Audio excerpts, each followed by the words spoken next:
That reminded me of the time Rob was trying to sneak in his kitchen very quietly around Christmas time.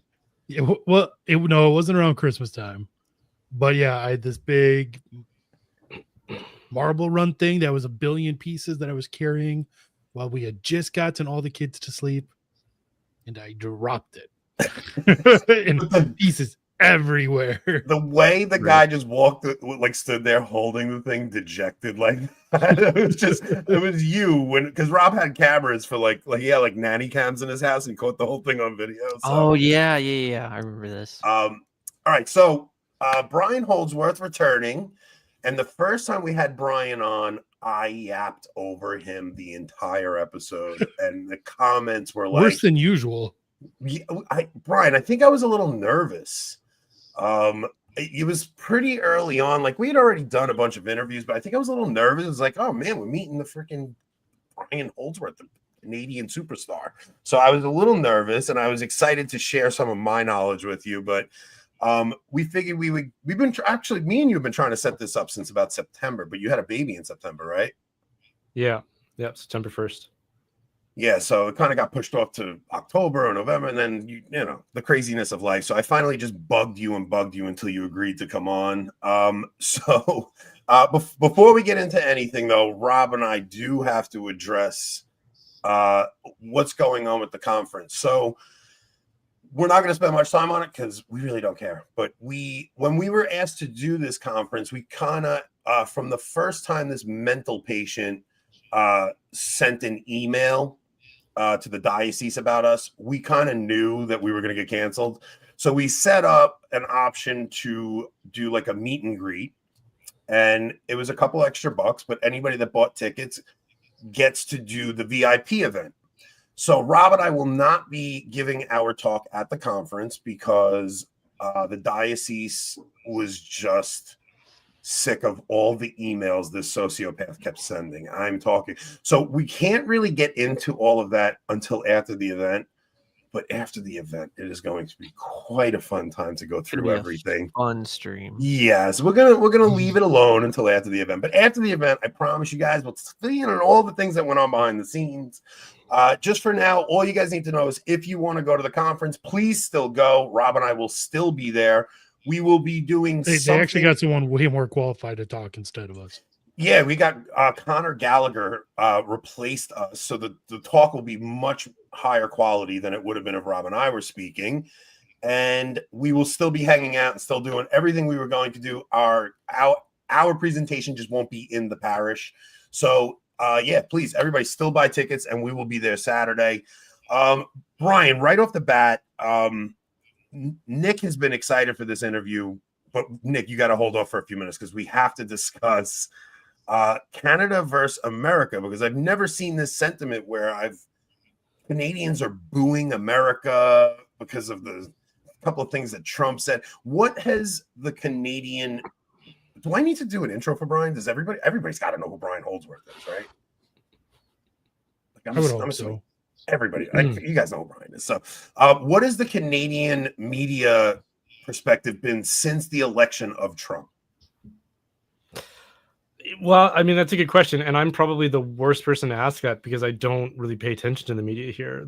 Usually where I get my current events is just from Twitter, and so I find myself more exposed to the American perspective than anything. And my community and we tend to live in a bit of a sheltered bubble, so I don't even really know what's going on or what the temperature is outside of that. But I do go on to Reddit sometimes, and the only subreddit that I'm subscribed to is the Catholicism one. And the reason I go on there is because it gives me ideas for video topics, just to see what are the kinds of conversations that people are having, what are the questions that are being asked, and that kind of thing.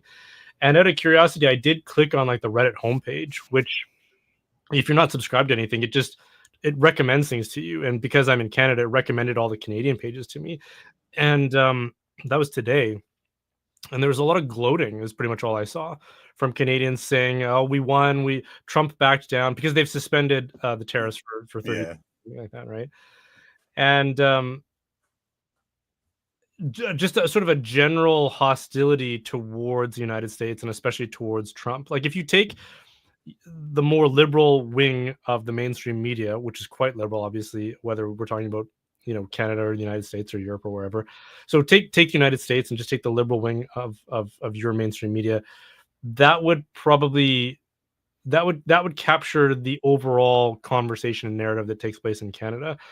We don't have independent media the way that you guys do, or even just even more partisan like conservative media. We don't have that either. We have this massive state funded apparatus in the CBC, which is similar to the BBC in the UK. And it's extremely woke, extremely left wing, extremely hostile to anything of a traditional or conservative sensibility. So so it's hard to know what the actual sentiment of everyday Canadians is. But in general, Canadian identity. There's a guy. What's his name? There's a Canadian vlogger. He's fairly secular in his sensibilities. I can't remember his name off the top of my head, but he talks a lot about sort of Canadian identity and how our identity is and our sense of culture and identity especially is primarily based on what we're not. It's very much like what Protestants are to Catholics, right? Or even atheists are to theists, right? That's so interesting. It's contingent upon the thing that they aren't, right? And in the case of Canadians, we really strongly identify as not Americans. I remember the first time I traveled to Europe, everybody was saying, "Oh, make sure you put a Canadian sticker or badge on your backpack so everybody knows you're not American because they'll treat you better."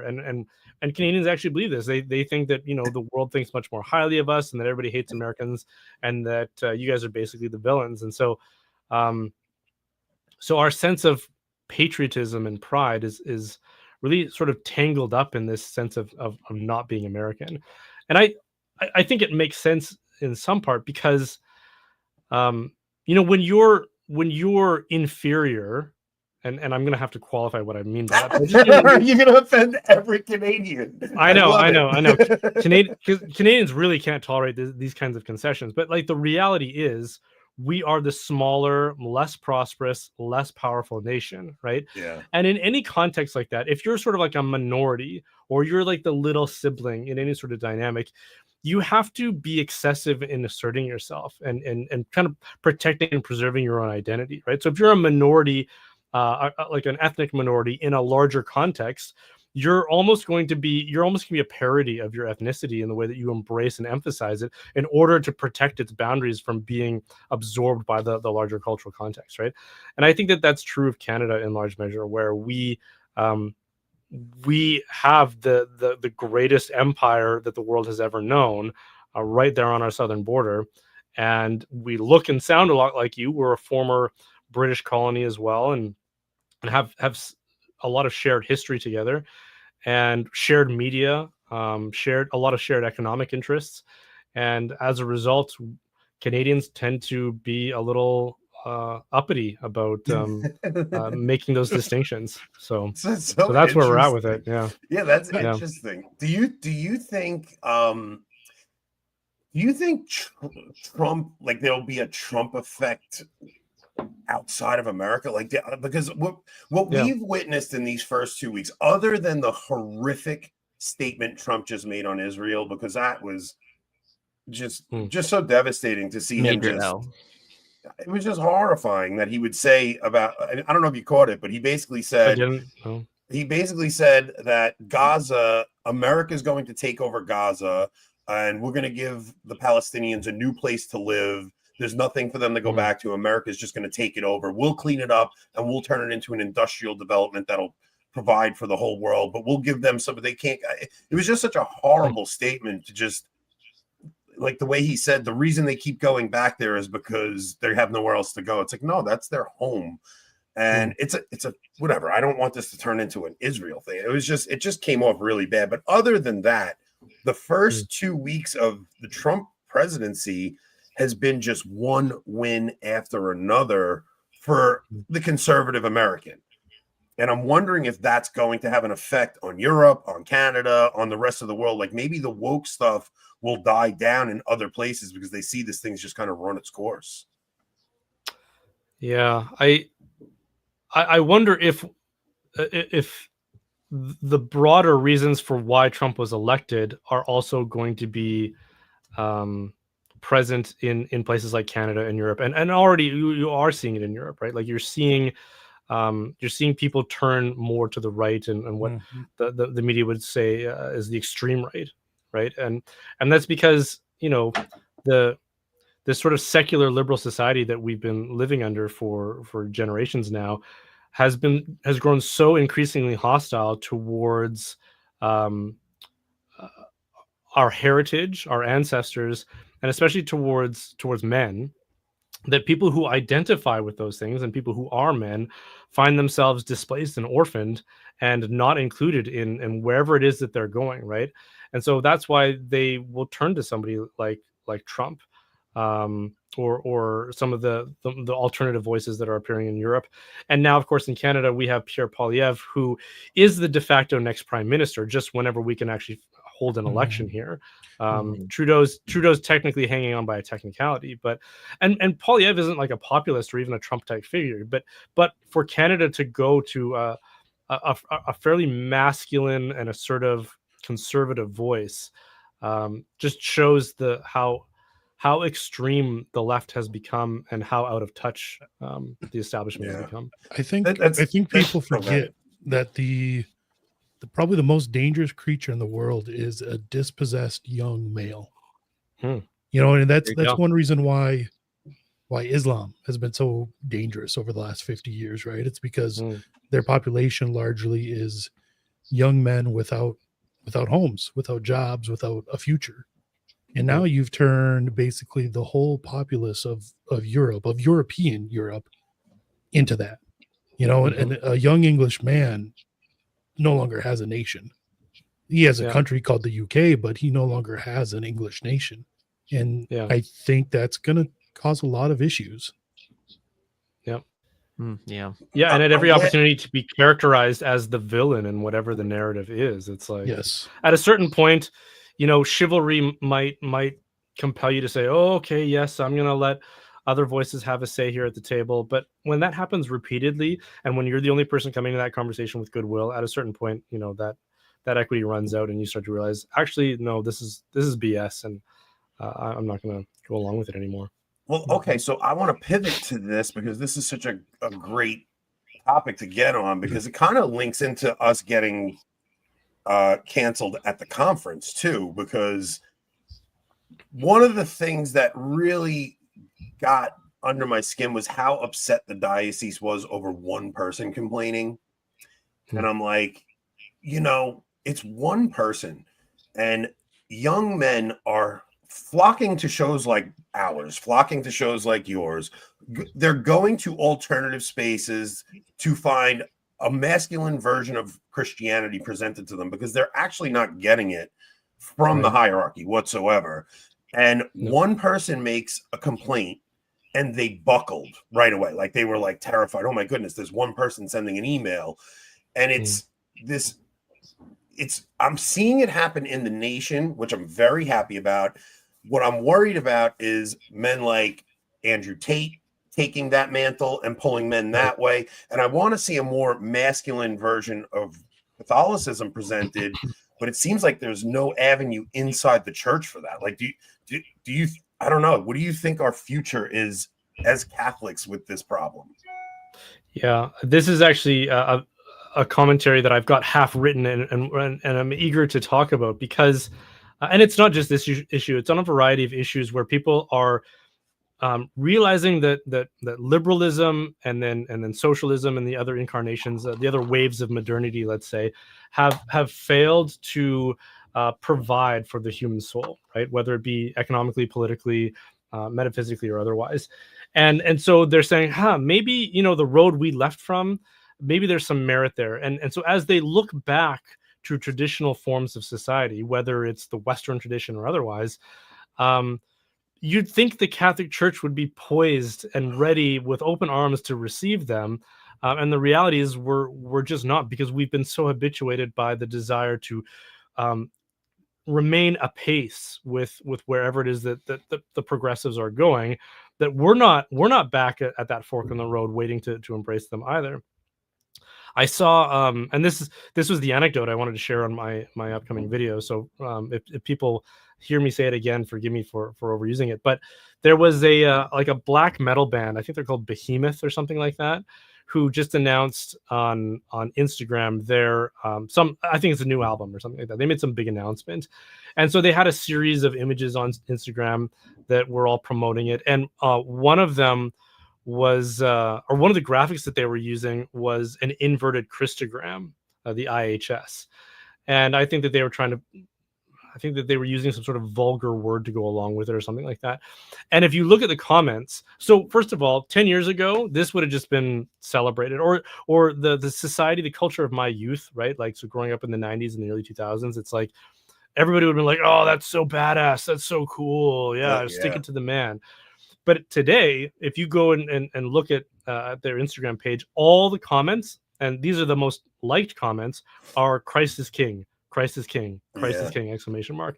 And where's that coming from? It's not coming from Christian women. They're not out there trolling black metal band Instagram accounts. It's from young men who are sick and tired of this shtick, who are finding refuge in traditional culture, in this case, Christianity, and are not only identifying with it, but they're finding a strength, the kind of strength that is mobilizing them and encouraging them to sort of push back against blasphemy, against false narratives and false accusations.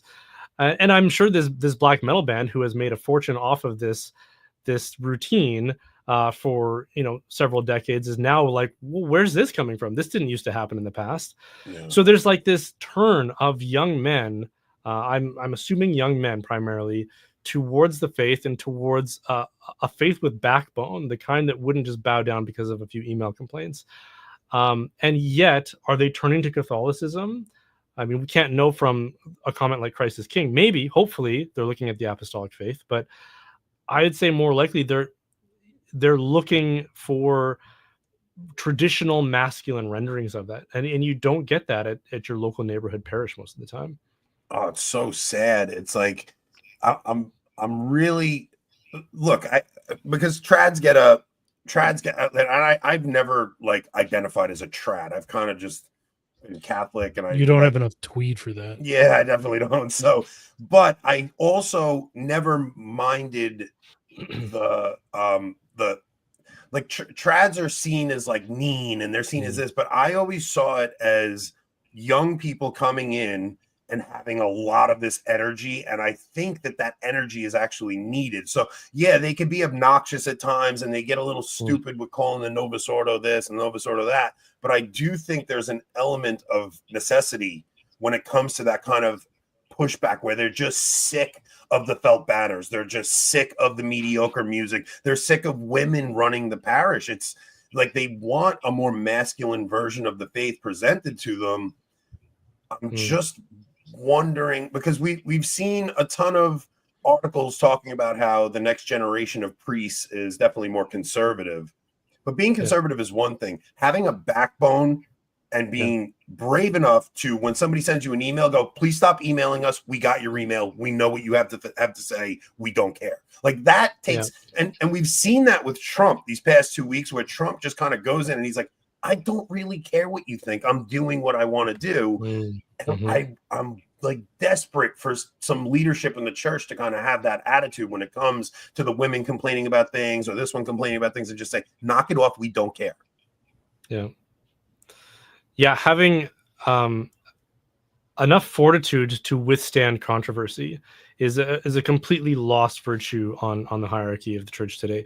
Like, I don't know if it's the case in the US, because you guys have more of that revolutionary spirit bred into your DNA. But in Canada, the first hint that anybody disapproves of something that the Catholic Church is doing, the bishops will either disappear and hide, or they'll immediately genuflect to whatever's going on and say, "Oh, we're so sorry, we didn't mean for that to happen." And it's the Catholic faith is intrinsically controversial when set against the backdrop of the world, the flesh, and the devil, right? We are going to meet bad guys along the way, and they're going to oppose us. And if we don't overcome that, then are we really true disciples of the Lord? I mean, he didn't back down. He embraced his cross and the consequences of speaking the truth. If we're so afraid of doing that, like, what are we doing here? I don't know. I know Nick wants to jump in. So, but how did when you start making videos, you're going to get some people pushing back on some of the comments you get and things like that. Like, you as a Canadian with the ultra politeness, like, were you ever tempted to like backtrack on things you said or anything, or did you kind of just always just say, no, this is what I said, I'm standing by it? I mean, I have backtracked on things I've said. Usually the only time I do, though, is if I notice that I've said something that it didn't come out the way I wanted it to, or it was just wrong. Like someone came along with a correction and I was like, oh yeah, you're right. I didn't spend enough time studying that or whatever. So I've deleted the odd video. Well, and also I've offered, some pretty I'm tempted to say rash, but criticisms of the hierarchy and of the Pope as well.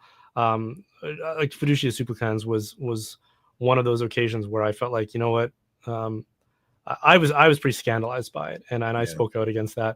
But in retrospect, I kind of rewatched that video and I was like, I don't even disagree with anything that is said in this, but I just don't know if I'm the right person to be saying it, or if it's good for my soul to be saying it. And so I've removed a video like that. That is a really tough thing that we're dealing with as Catholics, right? Like, there's been plenty of things to criticize. There's been plenty of things, even this conversation. Like, I'm not going to point out anyone specific. We're just kind of talking in general terms about the mindset of people in the church and stuff.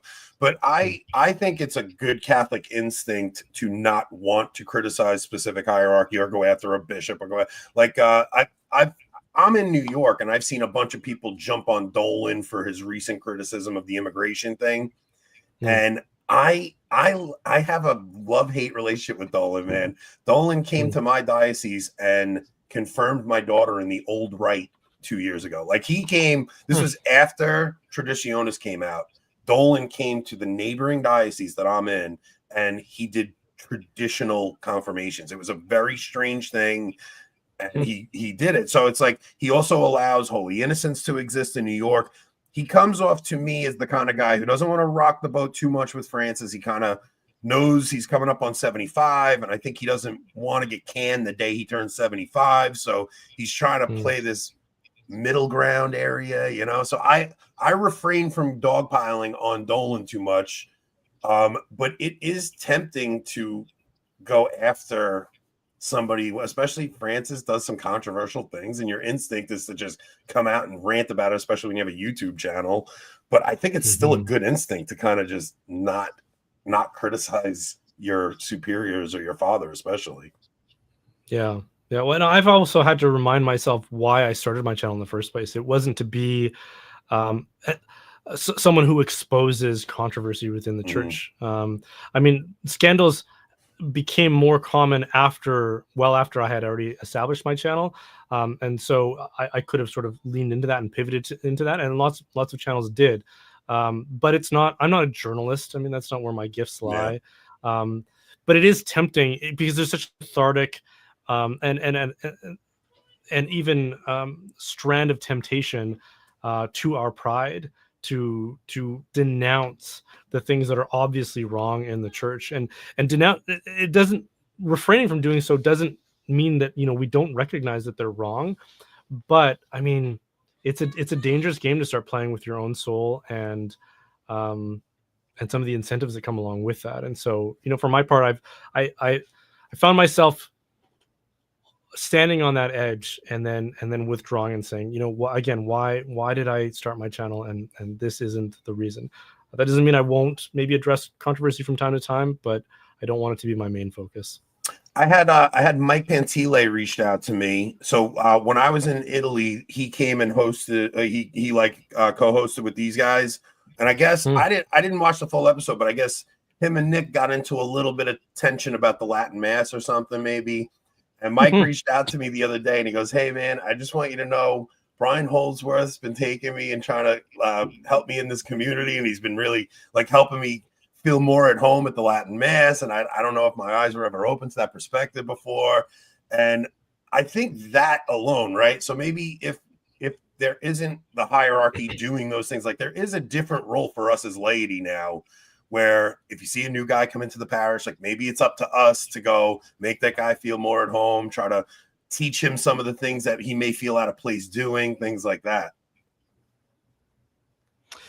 Yeah, well, yeah, and we could talk about Latin Mass, but let's just bracket liturgy here for a second and just talk about like faithful, vibrant Catholic communities. Because when my family first went to the Latin Mass, it was because we were just looking for orthodoxy, right? And in Canada, and especially my diocese, and I just published a video about this, so if people want to hear a little bit about my own perspective that led to these decisions, maybe check that out. But like things are especially bad in my archdiocese with regards to fidelity, with regards to liturgy, with regards to a lot of our institutions.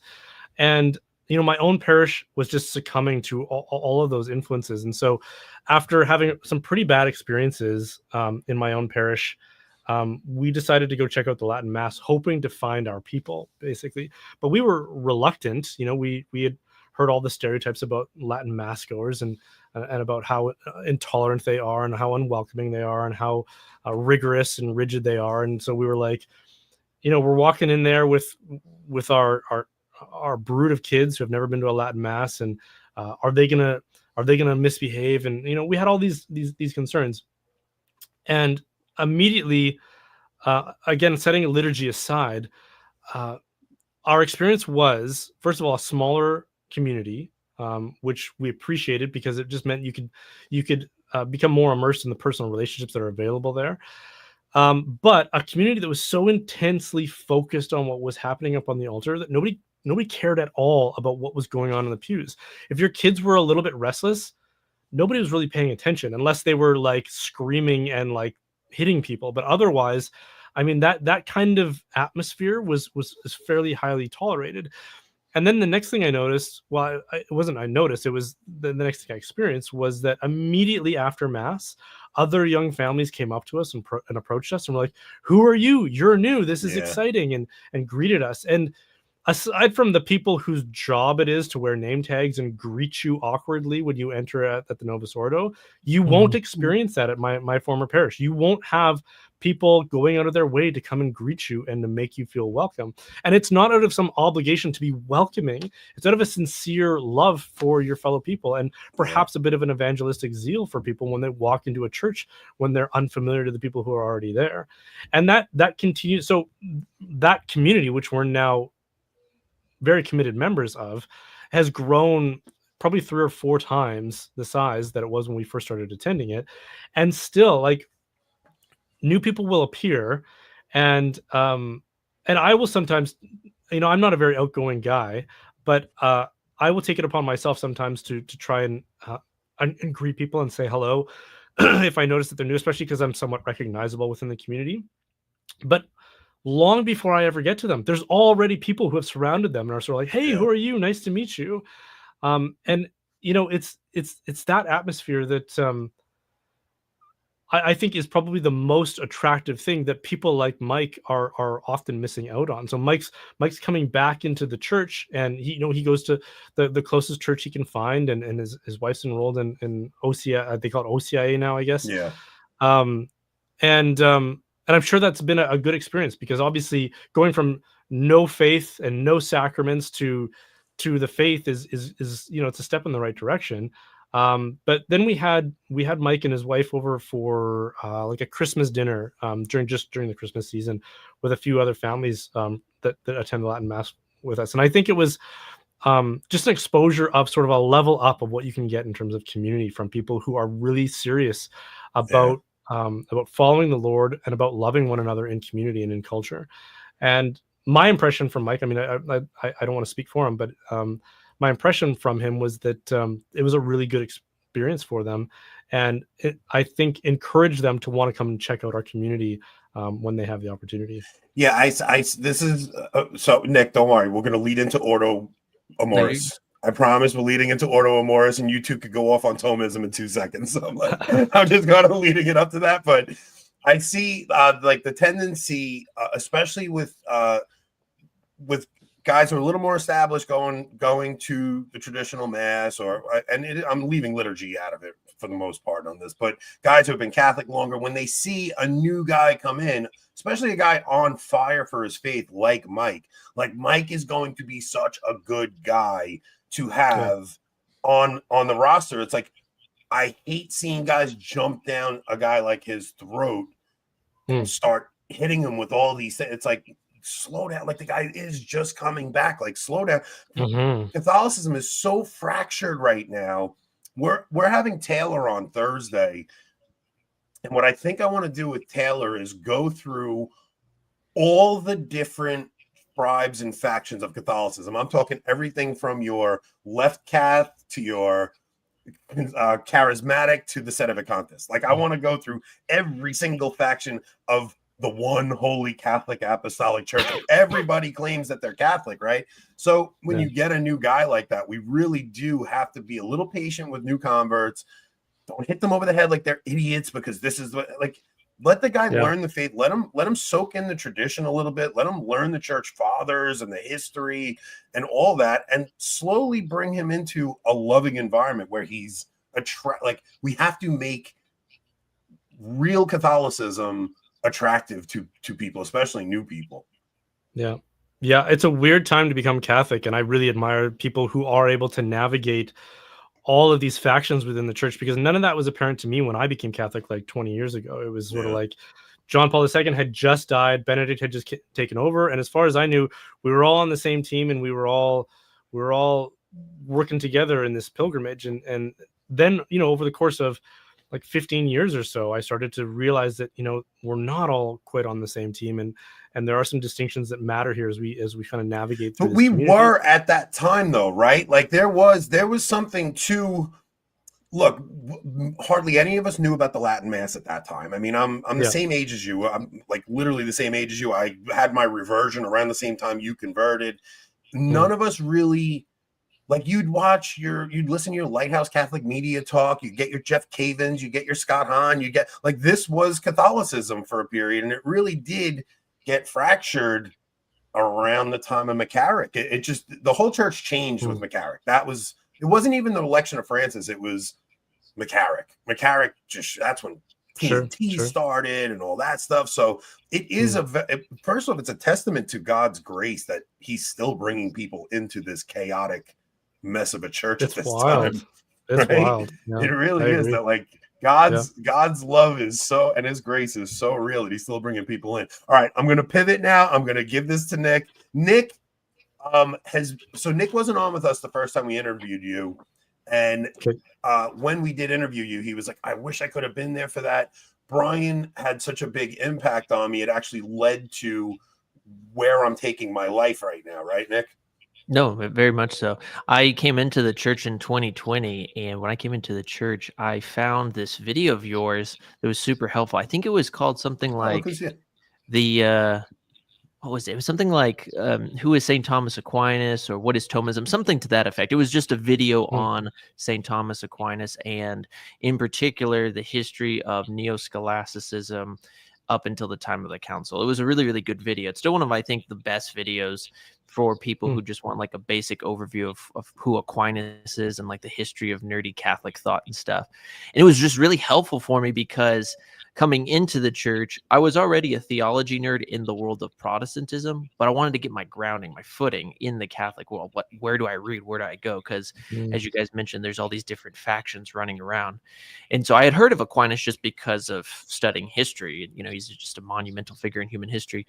So reading through a lot of his works after watching your video, getting involved with the Thomistic Institute for a couple of years as well, going on a lot of different retreats, and then finally settling into what I do now, which is I got a bachelor's and a master's in Catholic theology with a Thomistic emphasis. But it was literally all based off that one video, because it's just like Aquinas would say, it's just like when the intellect is exposed to truth, the will just naturally tends towards it, because the will is orientated to the objective good. And so, it was just really, really awesome. But what's really cool, and I'll pivot to this conversation, is we have now, at least in the United States, a vice president who is tweeting sections of St. Thomas's Summa, which is amazing. And so I'm curious on just your thoughts about this whole controversy here in the States about the order of charity, the order of love, and kind of what your thoughts are on it when it comes to immigration and then the whole concept in and of itself. Yeah, I think, yeah, I echo the fact that it's wild. It's a wild time to be Catholic. It's a wild time to be living and paying attention to current events and seeing just the cast of characters that are coming out of the woodwork and taking up positions like the vice presidency, and the kinds of things that he's saying.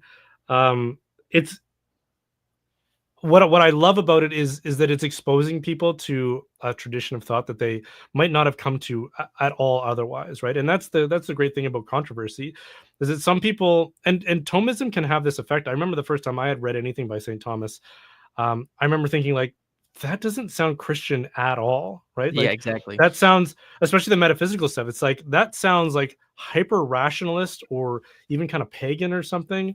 I don't see what this has to do with Christianity.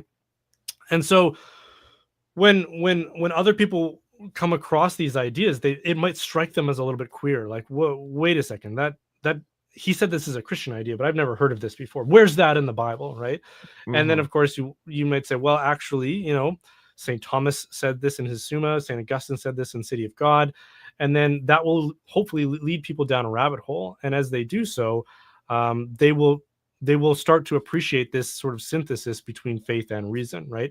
The Protestant instinct is to say, well, where's that in the Bible? And it's like, well, it's hinted at in the Bible in certain places, but you're never going to get like a step-by-step articulation of these sort of principles, right?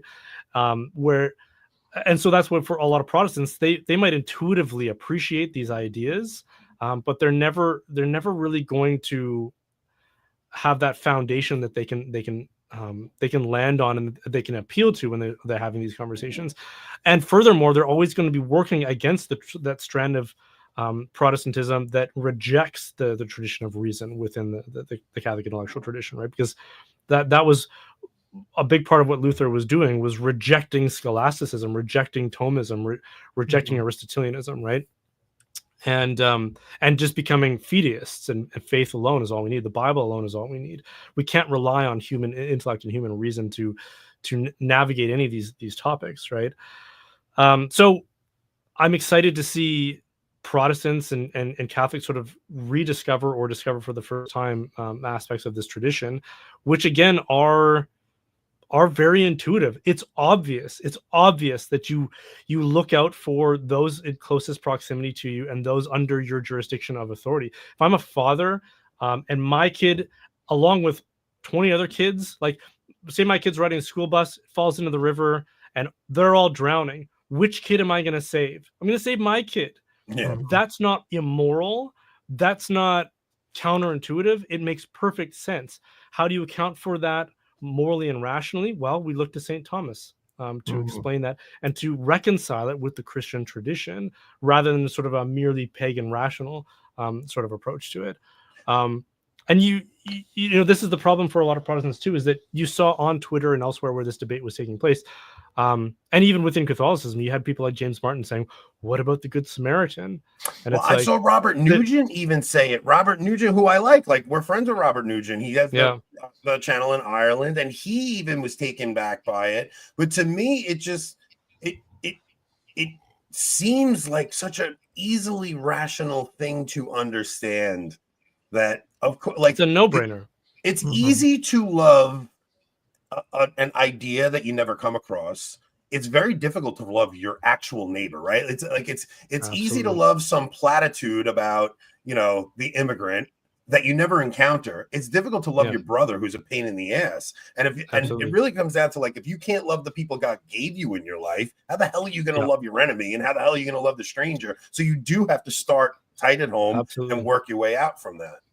Yeah, that's why vocation is so important in the Christian tradition, is because that's the real test of our love, right? Like you say, it's easy to love an idea that you never encounter, and to congratulate yourself for being such a loving person because you love the stranger. And surely, if I was the person portrayed in that parable, crossing the man beaten at the side of the road, I would be like the Good Samaritan. And it's like, well. Yeah.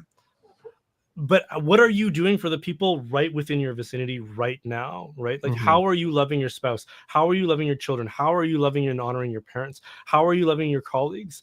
And if you're showing indifference towards their needs in pretty critical ways, then quit flattering yourself. And what's worse about it in the political context is that a lot of progressives will mistake taxed money going towards certain initiatives as being that now I've fulfilled my obligation to care for the person like the Good Samaritan. It's like, but you didn't do anything. You didn't actually concretely express love. You didn't sacrifice anything. You didn't will anything in that context. You just voted for Biden or Harris or Trudeau or whoever it was a long time ago so that you could think of yourself as being the right kind of person who actually is the loving and caring person, while again not really paying attention to what's right in front of your nose and within your jurisdiction of authority. It's always funny to me because I live in New York and I am surrounded by immigrants in New York, like illegals all over and poor people all over. And I may talk a little bit brash, and I may, but I see the real damage that these policies have had, and they've destroyed New York. Like, they've absolutely decimated my city. At the same time, I've gone and eaten lunch with a homeless person. Like, it's not, it doesn't separate. It doesn't mean because I want, my city cleaned up that I think these people are vermin or anything. It's like, no, like, you have to see Christ in everybody, and you have to you really do. You have to see Christ in the most wretched among you. But at the same time, you have to think about the future of your civilization. You have to think about, I want my children to have a home or a place that they can raise a family in 20 years from now. If we don't handle this problem rationally and reasonably now, we're going to have a major issue down the road. Yeah, it's the difference between also, like, so here's a good example. I was going out with a friend. This is a long time ago, so he didn't share my Christian sensibilities, but we had to stop at the bank just to get some cash out before we were going. And so I stopped at the ATM, and a panhandler came up to me and asked me for money.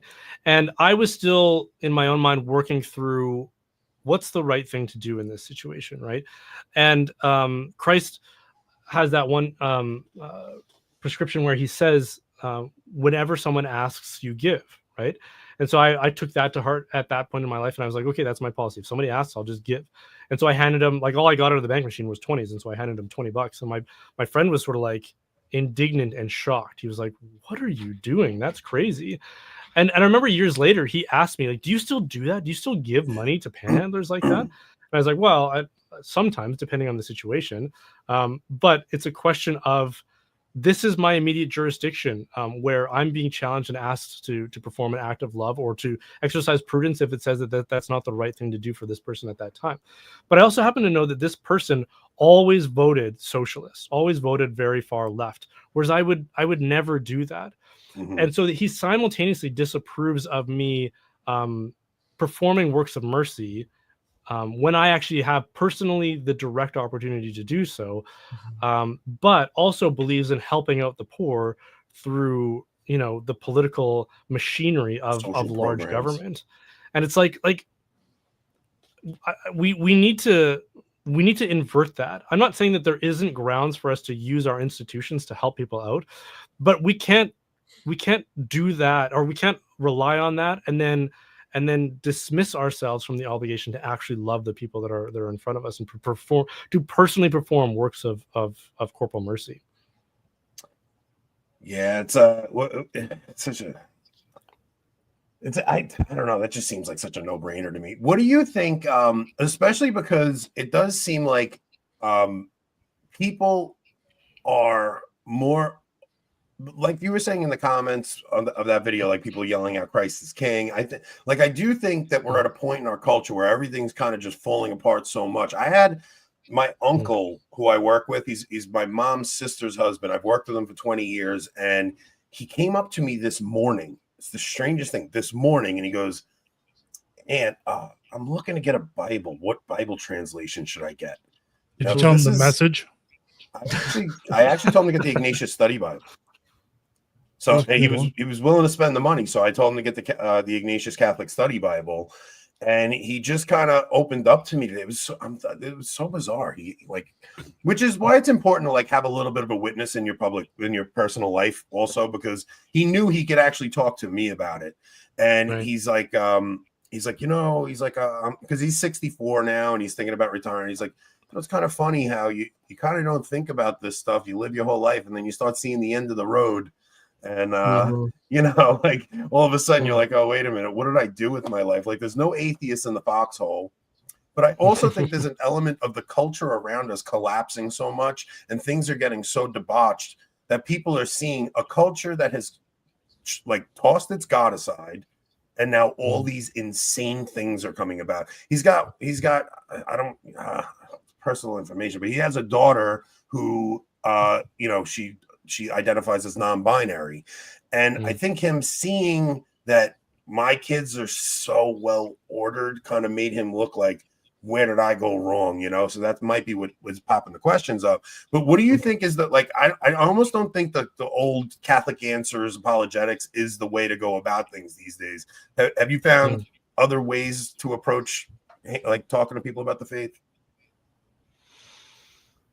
Well, yeah. I mean, setting aside the question of Catholic answers, I think there's something to be said about, like you were alluding to there, Anthony, about being available when the time comes for people, because that's obviously a work of the Holy Spirit with your uncle. You said he was your uncle, right? Yeah, he's like my uncle-in-law, but he's known me. I mean, he's been my uncle since I'm born. Like he's always been. Yeah.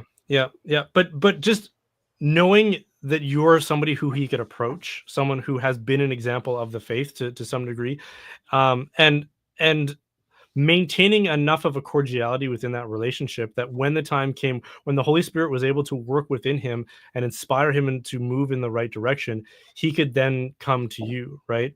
I think that, we can be overly pushy at times when we're trying to evangelize, and that can have the opposite effect. And we can also be too reluctant and too withdrawn in the opportunities that there are to speak about the faith, or to at least witness to the fact that we are people of faith, and finding that balance so that when the time comes, you're there and you're available and you're open to having those conversations is really what most people should be doing, right? Because we're not all apologists. We're not all called to be people with YouTube channels and preaching and standing on soapboxes and things like that.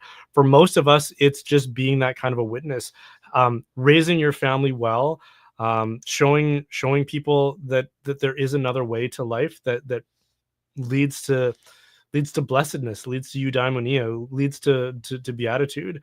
And when people see that taking shape in your life, hopefully they will want that enough too. I know in our own lives, like my wife and I are both converts, and at every step of conversion and then living out our vocation, we've been met with disapproval. When I converted, I was met with disapproval by my friends and family. Same with her.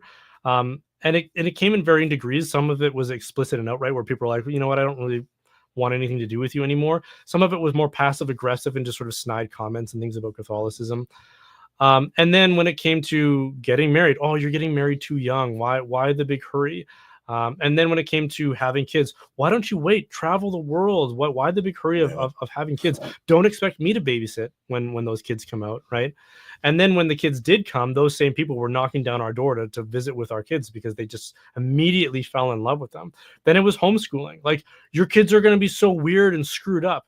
In the meantime, like, there are other like cousins and people within the same vicinity of the same people who are saying these kinds of things, who are doing the thing that is obviously approved of by conventional wisdom, right? Yeah. And we're this weird eccentric family who has 8 kids, homeschooled, and go to Latin mass, and we're just all the things you could do wrong, we're doing wrong, and people are letting us know at every interval.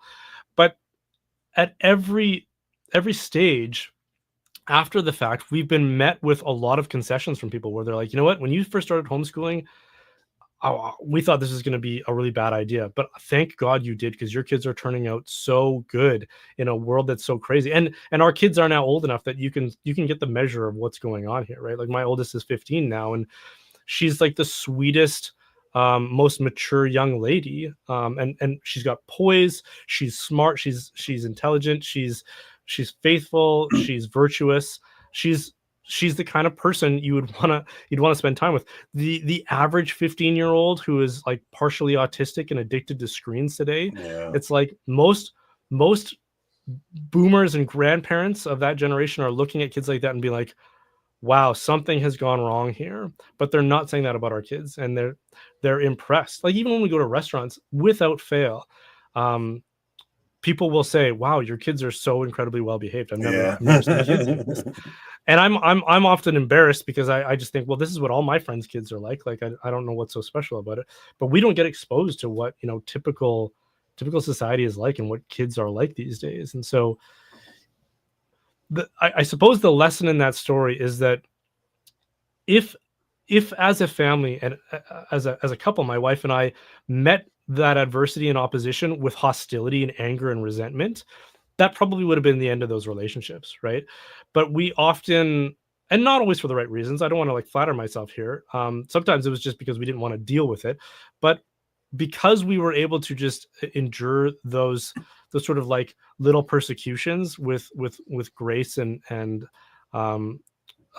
patience, those relationships stuck around, and a lot of those people have warmed up to a lot of the things that we're doing with our lives, and hopefully, God willing, by the end of our lives, they'll cross the line with us and be worshiping with us at Mass.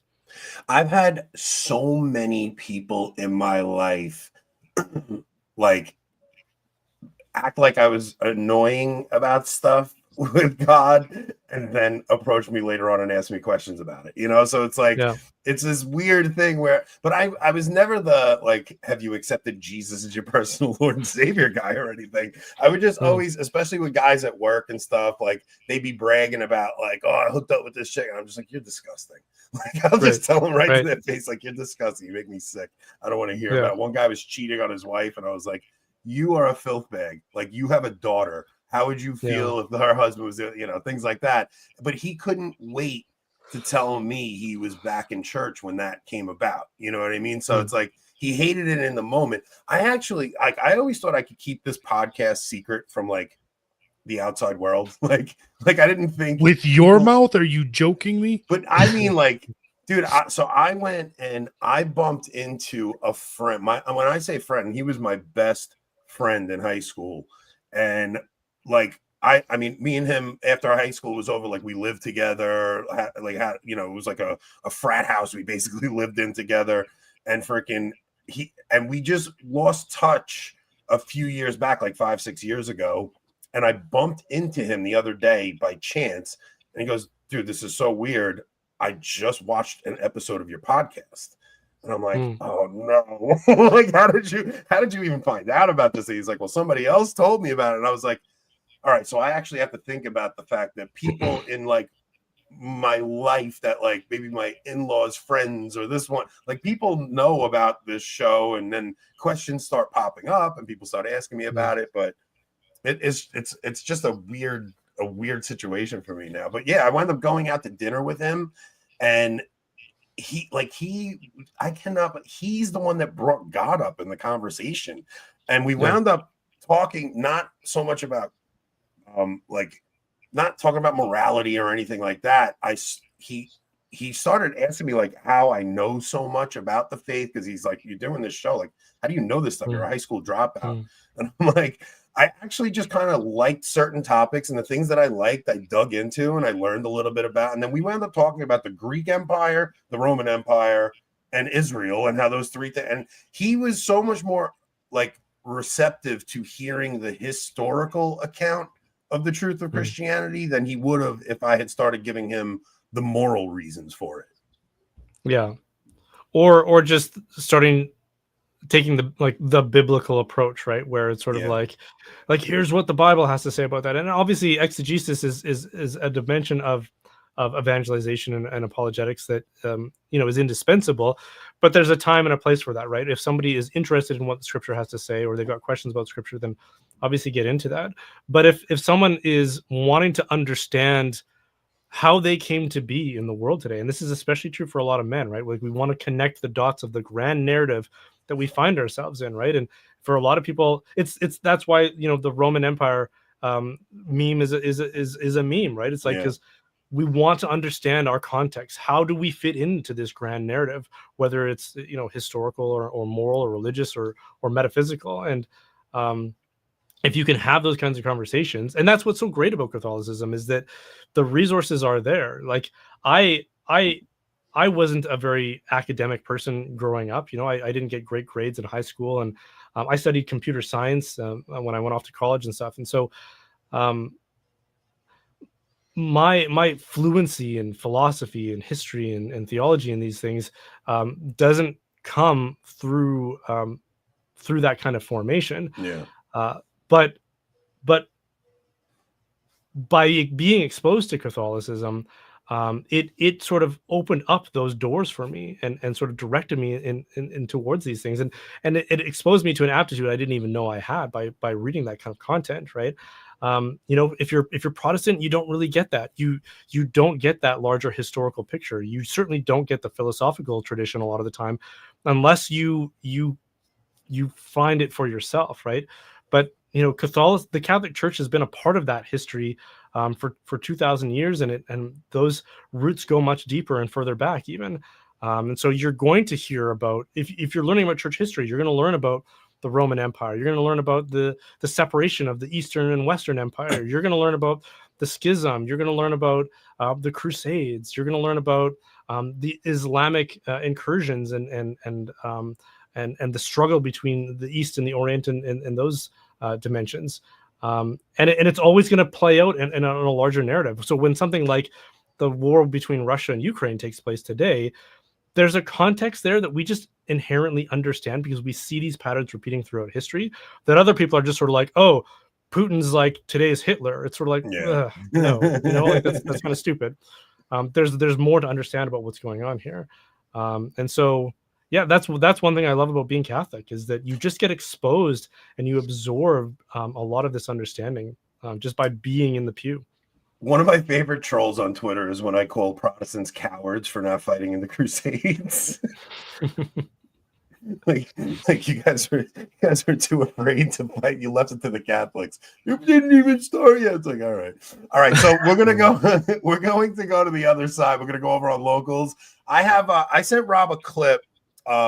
There's a guy talking about UFOs, and he links it to Marian apparitions, and he talks about this entity called the Lady, and he's talking about how the CIA has always been interested, and the Catholic Church is interested in this because the children of Medjugorje and Fatima and Lourdes, and I'm interested to see all three of your take on this. If you I don't know, man, I really do think that they're gearing up to do some nonsense disclosure thing, and I'm interested to hear Brian's take on what he thinks is coming in this realm. So we're going to jump over to the other side. Brian, you got anything you want to promote?